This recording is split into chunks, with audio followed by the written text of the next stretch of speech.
সাহাবী আল্লাহ রাসূল সাল্লাল্লাহু আলাইহি ওয়া আলিহি ওয়াসাল্লামের কাছে এসে তিনি বললেন, ইয়া রাসূলুল্লাহ হালাকতু ইয়া রাসূলুল্লাহ, হে রাসূল আমি তো শেষ।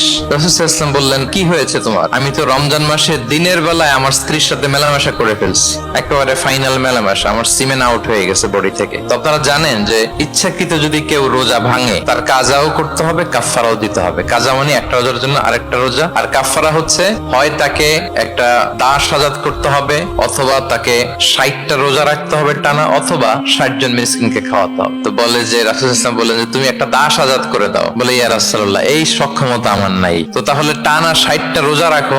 বলে ইয়া রাসূলুল্লাহ এটাও পারবো না আমি। আচ্ছা এটাও যদি না পারো তাহলে তুমি 60 জন মিসকিনকে খাবার খাইয়ে দাও। এবার সে বলে ইয়া রাসূলুল্লাহ খাবারও খাওয়াতে পারবো না, এই সামর্থ্য নাই। হঠাৎ এক ঝুড়ি খেজুর রাসূল সাল্লাল্লাহু আলাইহি ওয়াসাল্লামের কাছে আসলো। রাসূল সাল্লাল্লাহু আলাইহি ওয়াসাল্লাম বললেন যাও এগুলো গরিবদের মাঝে বিতরণ করে দাও। এবার সে বললে পুরো মদিনাতে আমার চেয়ে গরিব আর কেউ নাই। বলছে তাহলে কি আর করবো, যাও তুমিই খাও, নিয়ে যাও বাসায়, তুমি আর তোমার ফ্যামিলির সবাই মিলে এটা খাও।